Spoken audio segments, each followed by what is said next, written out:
The wrong key opened the door to forever.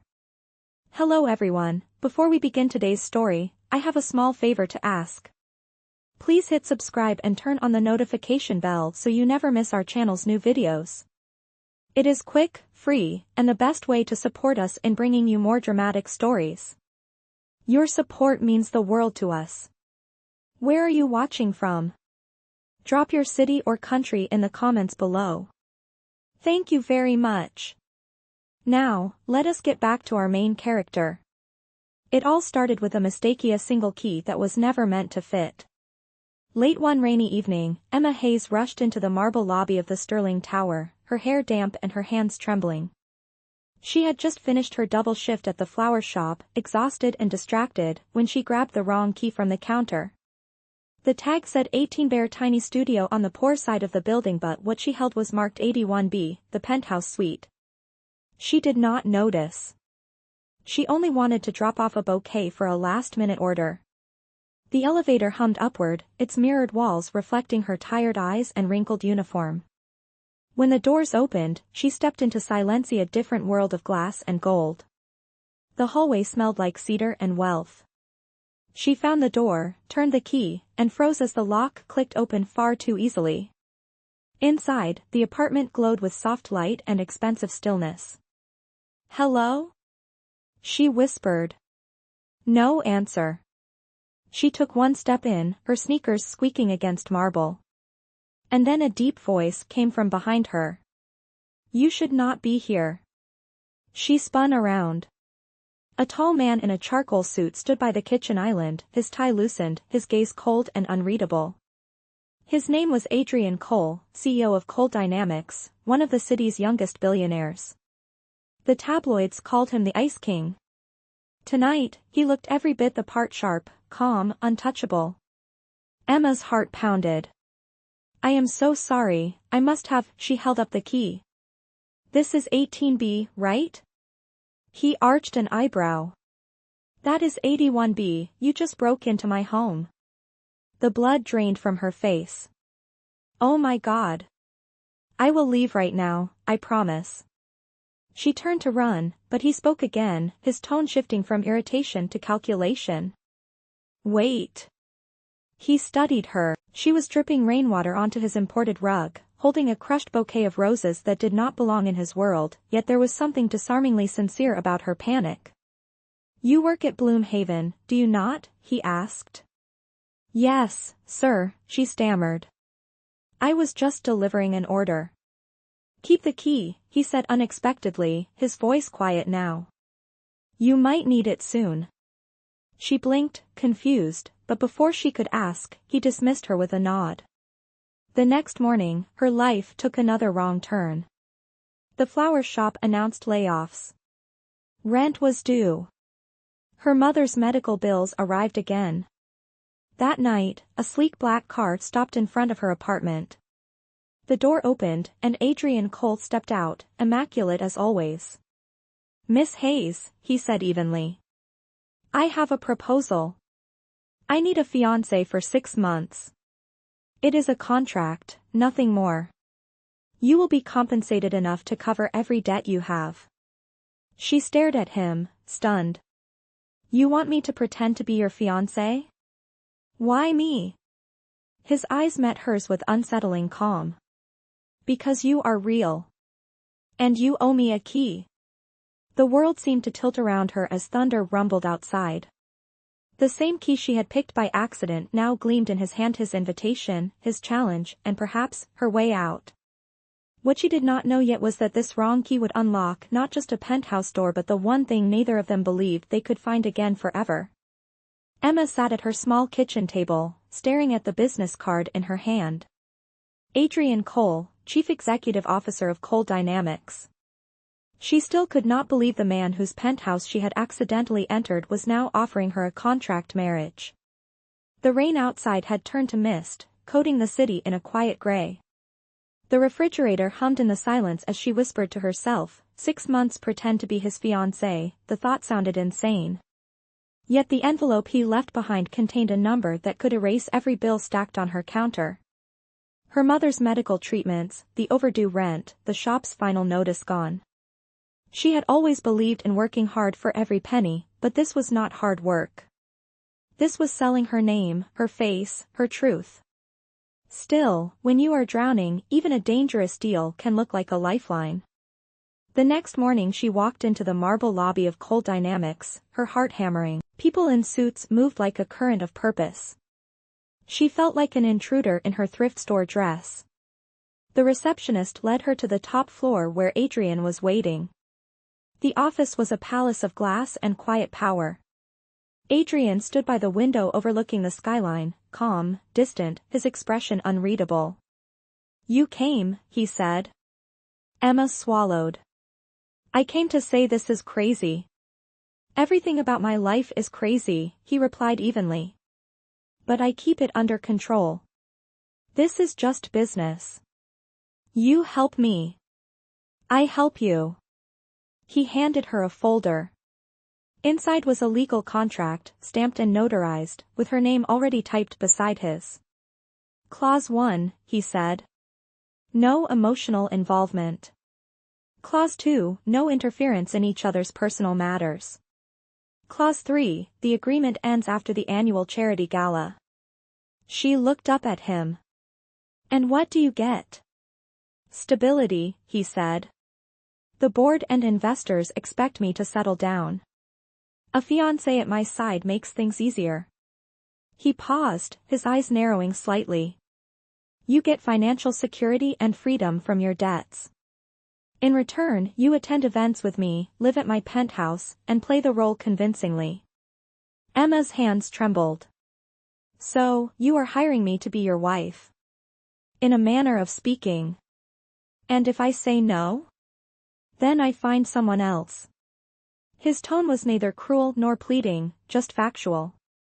That stung more than she expected. She stood, clutching the folder. "I need time to think." "You have 48 hours, he said, turning back toward the window. "After that, the offer disappears."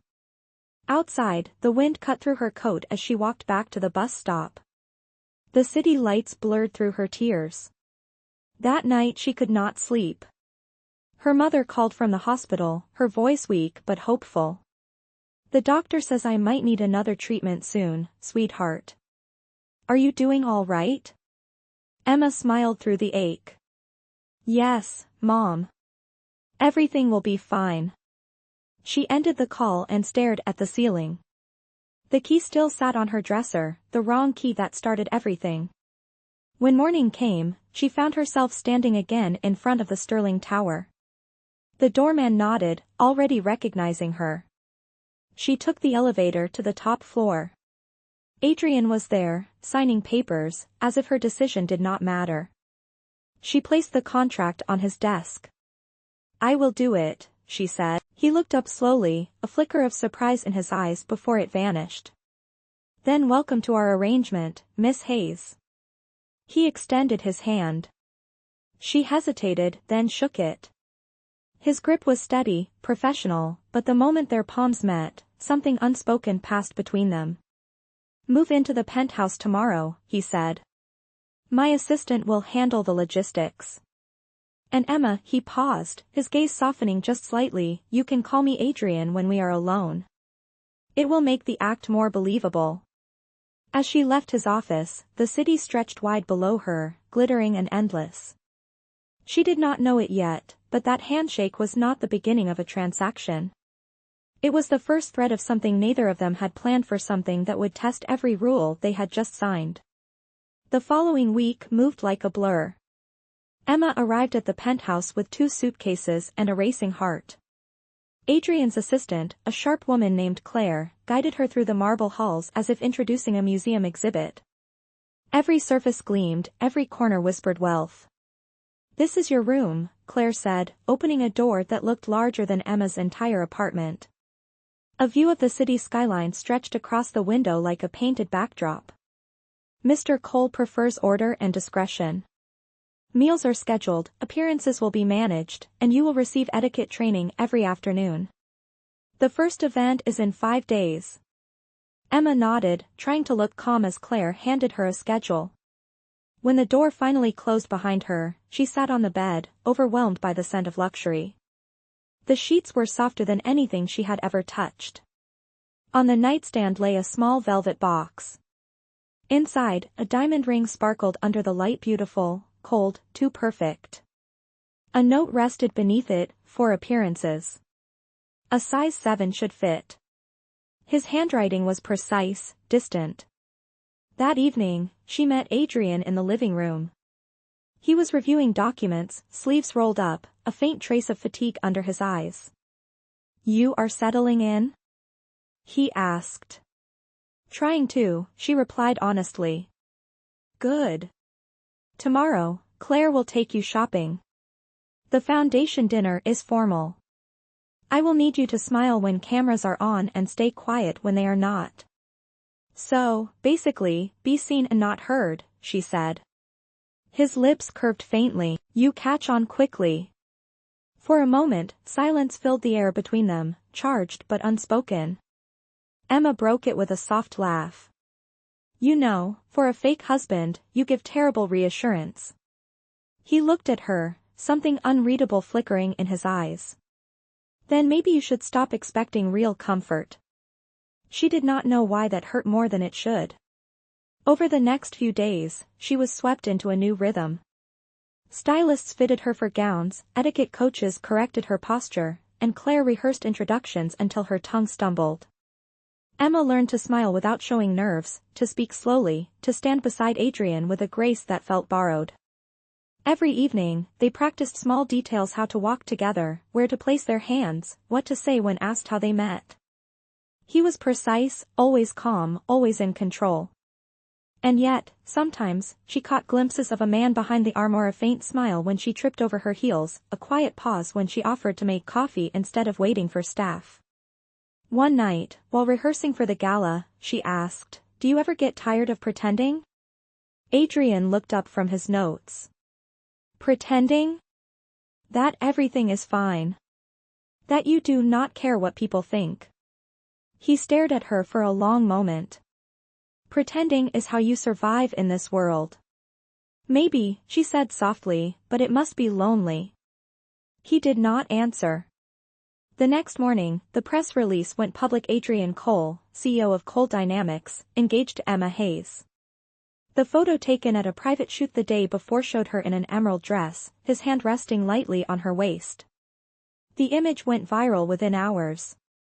Emma's phone exploded with messages from coworkers, old friends, even her landlord. By evening, the media parked outside the building. Adrian handled it with effortless composure, guiding her through the flashing lights, one hand steady on her back. "Remember," he whispered, "we are a team now." Inside the car, she exhaled shakily. "You make it look easy." "Years of practice," he said. "Do not worry. No one expects you to be perfect. Just stay close to me." For the first time, his voice carried warmth, a trace of something human. As the city lights blurred past, Emma caught her reflection in the window, nervous, unsure, but stronger than before. The wrong key had opened this door, but each step forward made it harder to tell where the act ended and something real began. She turned to him quietly. "Adrian, thank you for trusting me with this." He glanced at her, a faint smile ghosting his lips. "Do not thank me yet, Emma. The real performance has not begun." The night of the foundation dinner arrived faster than Emma expected. The penthouse buzzed with quiet preparation. Hairstylists and makeup artists moved like a small army around her, transforming the exhausted florist into someone who looked born to stand beside a billionaire. When she finally looked in the mirror, she barely recognized herself. The emerald gown shimmered under the soft lights, hugging her frame in a way that felt unreal. Her hair was swept into a low chignon, a few loose strands framing her face. Claire entered, handing her a small clutch. "Your phone, lipstick, and the contract ring. Remember, wear it on the left hand." Emma nodded and took a deep breath. She had survived floral deliveries in thunderstorms, rude customers, and double shifts, but nothing had prepared her for this. Adrian appeared at the doorway, dressed in a black tuxedo that looked custom-made to command attention. You are ready, he said, his tone neutral but his eyes briefly softening. You clean up well, Miss Hayes.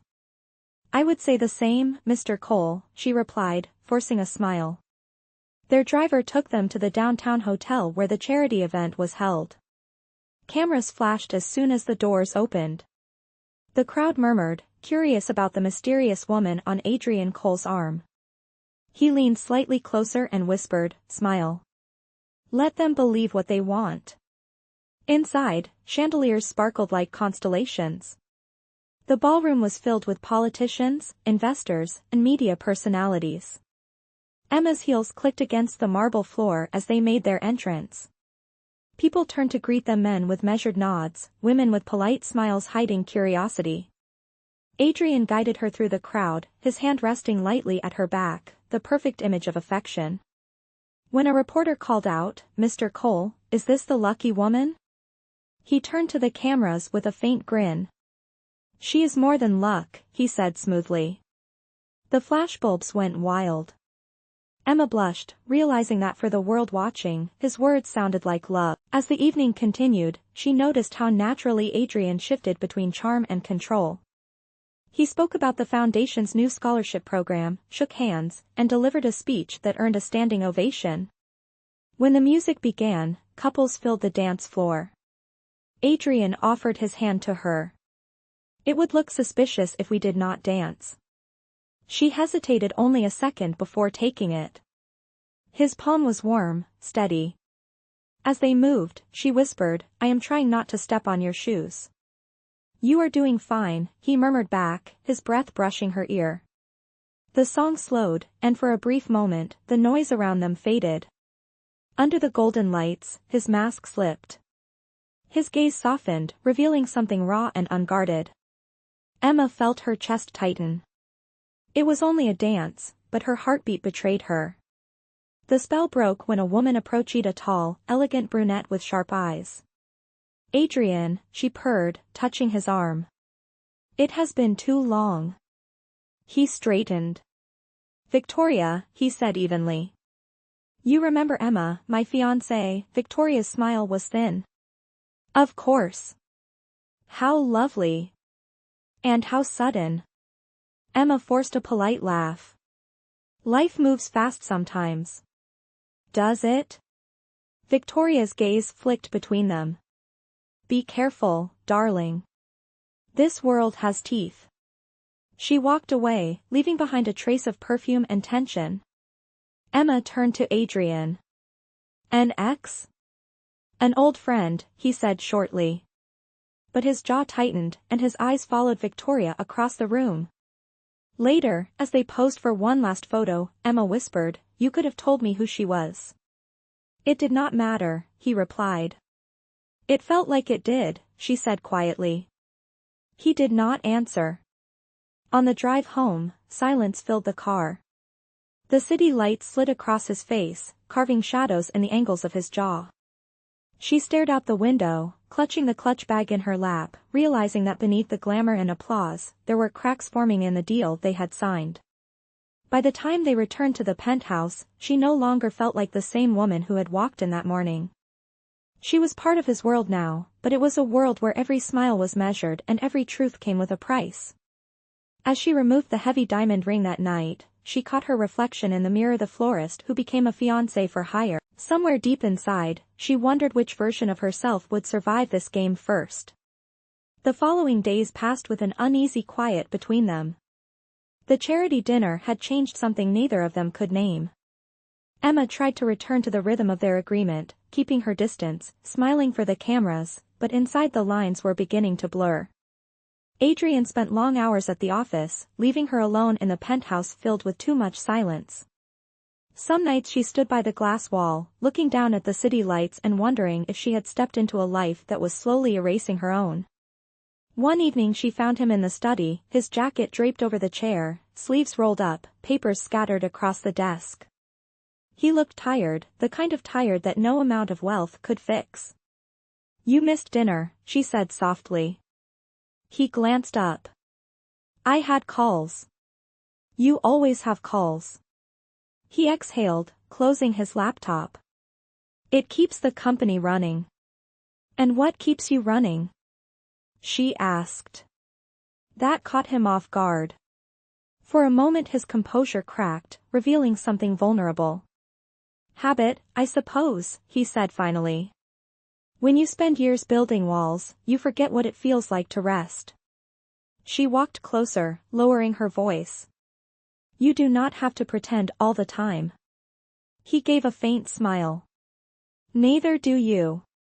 The air between them felt heavy, charged. Emma hesitated, then turned toward the window. When I was little, she said quietly, my mom used to tell me that real strength is knowing when to stop fighting. And what happens if you stop? He asked. You start living, she whispered. The next day, Claire handed Emma a list of upcoming events. There is a board dinner next week, she said briskly. And the Cole Dynamics anniversary gala in too. Emma nodded, hiding her exhaustion. When she later entered the kitchen, she found the staff gossiping softly. The words Victoria and inheritance drifted through the air before they fell silent at her presence. That night she searched online and found a headline buried beneath business reports: Victoria Langford named temporary executor of Cole Family Trust.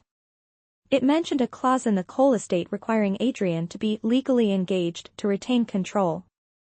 Suddenly the puzzle fit together. The contract, the urgency, the public image. It was never about partnership, it was about power. When Adrian returned home, she was waiting in the living room. Tell me the truth, she said. This marriage deal, it is about your inheritance, is it not? He froze, caught off guard. Where did you hear that? It does not matter. I deserve honesty. His jaw tightened. Yes. The board would have stripped my voting rights without proof of stability. This was the simplest solution. Simplest? Her voice trembled. You used me as a condition on a will. I paid you fairly, he said, too quickly. The words hit her like ice water. She stepped back. I was not asking for money, Adrian. I was asking if I ever meant anything beyond a signature. He stood there in silence, unable to answer. The pause said more than words. Emma turned away. I thought you were different. I thought there was a person behind the suit. Emma, do not, she said, her voice breaking. Because right now, I do not know who you are. She walked to her room, closing the door softly behind her. The key he once gave her sat on the nightstand, gleaming under the dim light. It no longer looked like a symbol of chance. It looked like a lock on a cage she had stepped into willingly. Later that night, Adrian stood alone in the living room, staring out at the city. For the first time in years, the empire he had built felt small compared to the silence she left behind. The next morning, Emma packed her things quietly. Claire watched from the hallway but said nothing. As the elevator doors closed, Emma caught her reflection one last time. The woman staring back was not the same florist who had walked in with a borrowed gown and trembling hands. She was stronger now, but also broken in ways she did not know how to fix. She whispered to herself, no contract can buy what I lost. Far above her, Adrian stood on the balcony holding the wrong key, the one that had started it all. For the first time, he wondered if he had built his fortune on everything except what truly mattered. Days turned into weeks after Emma left the penthouse. The tabloids feasted on rumors of a broken engagement, speculating about betrayal and scandal. Adrian refused to comment, issuing a single statement through his publicist that the matter was private. Behind the cold headlines, he buried himself in work, but the silence of the penthouse was unbearable. Every room reminded him of her, the laughter that once filled the kitchen, the scent of flowers that had softened the edges of his sterile world. He tried to convince himself that it was better this way, that keeping emotions out had always been the rule, but each night the rule felt more like a prison. One rainy evening, he found himself holding the small key she had left behind, the one he had given her on the day of their deal. He turned it over in his hand and realized that for a man who owned half the city, he had never actually learned how to keep something that mattered. Meanwhile, Emma moved back to her old neighborhood and returned to working part-time at the flower shop. The rent was cheaper now, the walls thinner, but the air felt honest. She spent her mornings arranging bouquets, her evenings visiting her mother at the hospital. Sometimes customers mentioned her picture from the tabloids. "You look like that woman who was engaged to Adrian Cole," one said. She smiled politely. People see what they want to see. At night, when the city quieted, she wondered if he ever thought of her. One afternoon, while delivering flowers to a downtown office, she heard a familiar voice. "Miss Hayes." She froze. Adrian stood in the lobby, tall and composed but with exhaustion shadowing his face. "You are hard to find," he said. "Maybe I wanted it that way," she replied. "I am not here to ask for forgiveness," he said quietly. "Then why are you here?" "Because I realized I owe you more than an apology. I owe you the truth." He gestured toward the cafe across the street. She hesitated, then followed. They sat in silence for a while, the hum of traffic filling the space between them. Finally, he spoke. "My father's will was written to test me. He believed that power without heart was useless. I thought I could outsmart him by faking stability, but I was wrong. You showed me what real stability looks like, showing up, caring, even when there is nothing to gain." Emma stared at him, unsure if she could believe him. "And what does this truth change, Adrian?" "The deal is over. The world already knows." He met her eyes, his voice slow but steady. "It changes everything for me.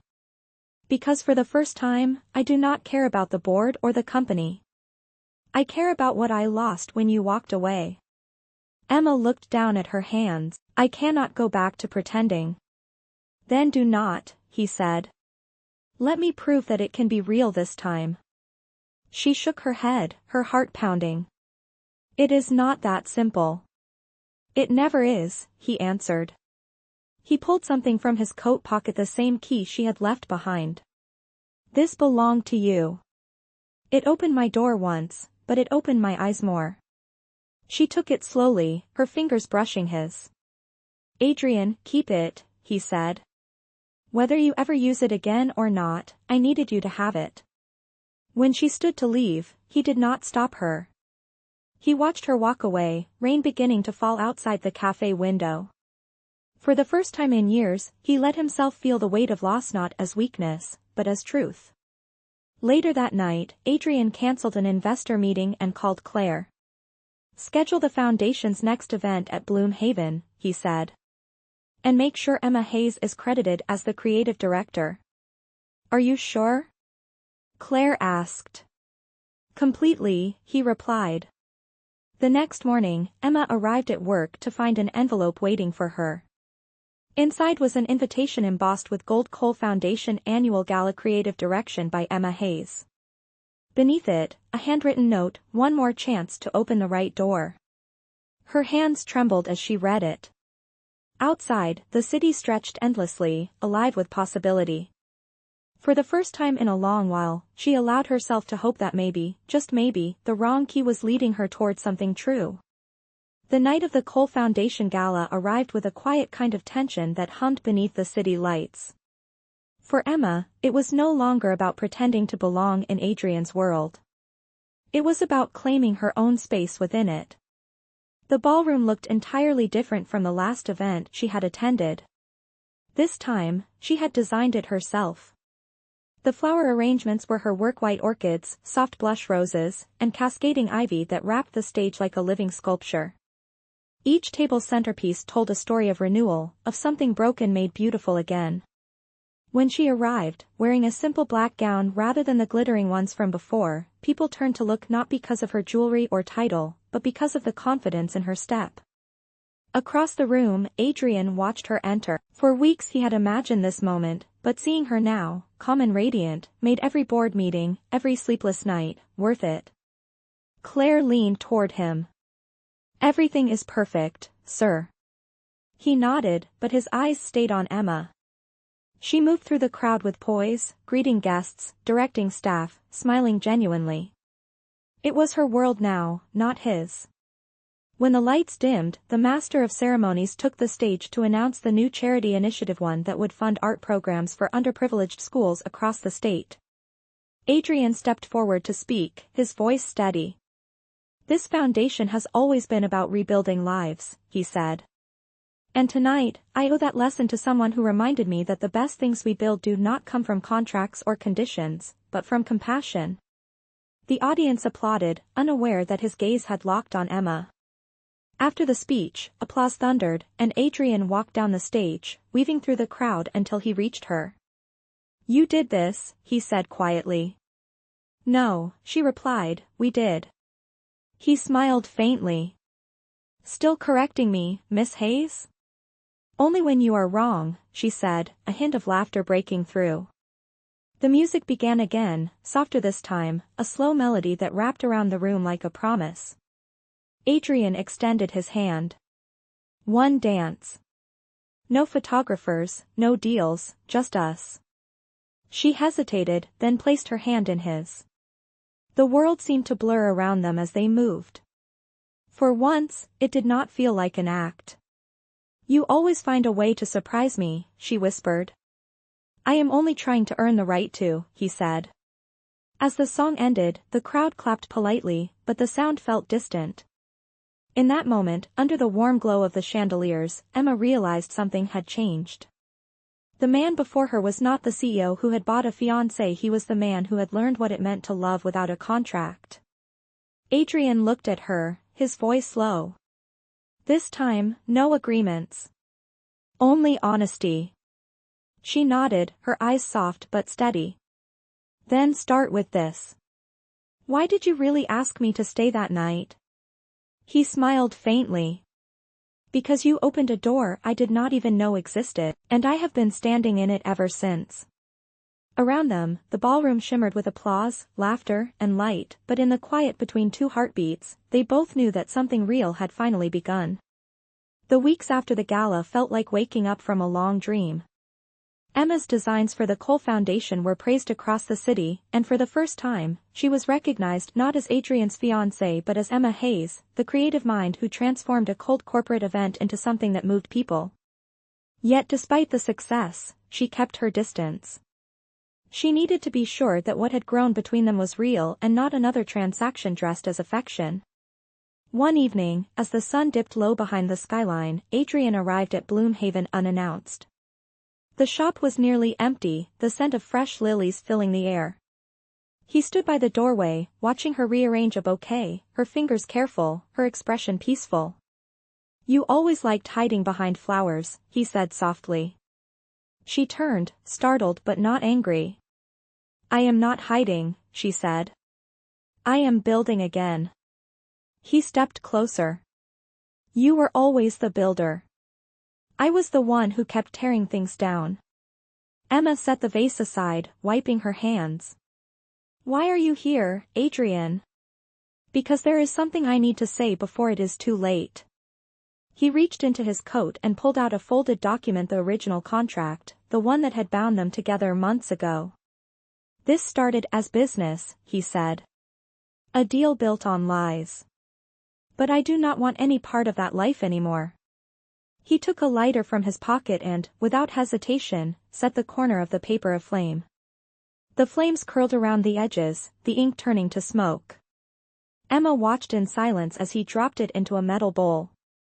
"You did not have to do that," she said quietly. "Yes, I did," he replied.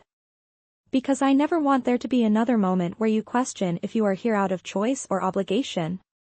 The sincerity in his voice broke through the last of her defenses. "Adrian, I forgave you a long time ago," she whispered. "But I needed to see who you would become without the contract." "Then I hope you see it now," he said. "Because everything I build from this point forward, I want to build with you." She smiled faintly, tears glinting in her eyes. "You are still terrible at subtlety." He laughed quietly. "I am learning." He pulled something else from his pocket, a small charm, silver and simple. It was the old key she had once used by mistake, now threaded onto a thin chain. You called it the wrong key, he said, his voice low, but it was never wrong. It just needed the right door. He held it out to her. Let me try again, Emma. No contracts, no conditions. Just us. The flower shop was silent except for the faint hum of the city outside. Emma took the necklace, her fingers trembling slightly. You really do not give up easily, do you? Not when it comes to the only thing that ever mattered, he said. She slipped the chain over her neck, the key resting against her heart. Then maybe it is time I stopped running. Adrian stepped closer, his hand brushing hers, his voice barely above a whisper. Welcome home, Miss Hayes. In that quiet shop, surrounded by the scent of blooms and second chances, the ashes of the old contract cooled in the bowl beside them, and something far stronger took its place: love, unbound and entirely real. A year later, the city woke to headlines that did not speak of scandal or wealth, but of hope. The Cole Foundation had opened its newest community art center, a project led by Emma Hayes and funded entirely by Adrian Cole. The building stood in the heart of the neighborhood where she once lived, its walls painted in colors chosen by local artists, its doors open to everyone. Reporters called it a symbol of rebirth, but for Emma and Adrian, it was something deeper, a promise kept. On the morning of the grand opening, sunlight poured through the glass atrium, casting golden reflections across the hall. Emma walked through the space, touching the petals of a white orchid arrangement on display. Every flower was placed by her hand, every corner designed with intention. Behind her, Adrian approached quietly. You still cannot help arranging everything yourself, he said with a small smile. She turned, laughing softly. Old habits die hard. Some habits, he said, are worth keeping. He handed her a small velvet box. Do not panic, he added when she hesitated. It is not a contract. Inside was a ring, simple but elegant, a single diamond set in gold. I thought you did not believe in ceremonies, she said teasingly. I did not, he replied, until I realized it is not about the ceremony. It is about the promise behind it. He took her hand. You once told me that real strength is knowing when to stop fighting.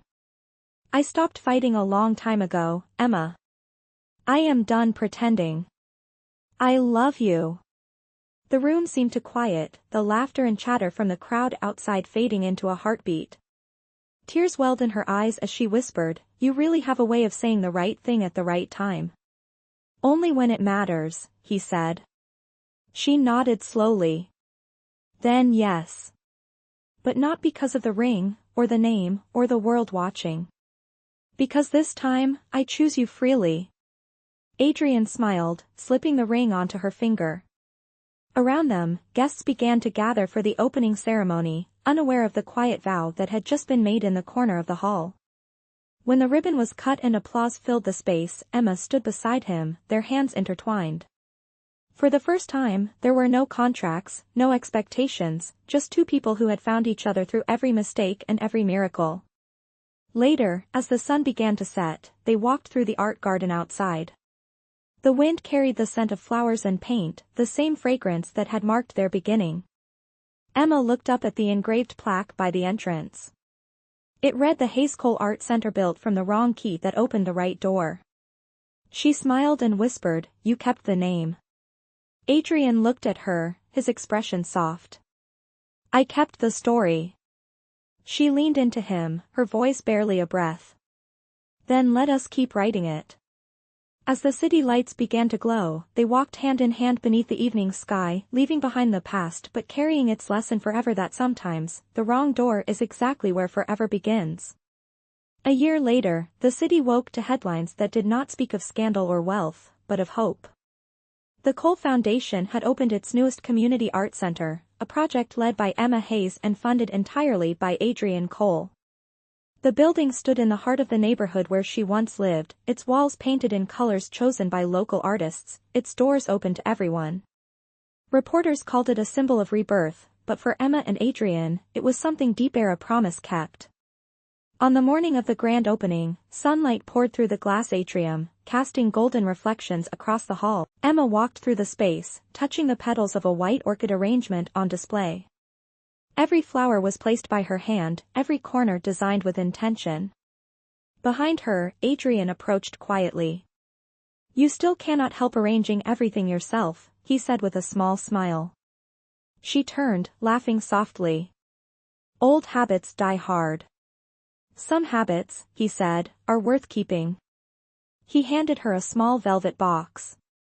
"Do not panic," he added when she hesitated. "It is not a contract." Inside was a ring, simple but elegant, a single diamond set in gold. "I thought you did not believe in ceremonies," she said teasingly. "I did not," he replied. "Until I realized it is not about the ceremony. It is about the promise behind it." He took her hand. "You once told me that real strength is knowing when to stop fighting. I stopped fighting a long time ago, Emma. I am done pretending. I love you." The room seemed to quiet, the laughter and chatter from the crowd outside fading into a heartbeat. Tears welled in her eyes as she whispered, "You really have a way of saying the right thing at the right time." "Only when it matters," he said. She nodded slowly. "Then yes. But not because of the ring, or the name, or the world watching. Because this time, I choose you freely." Adrian smiled, slipping the ring onto her finger.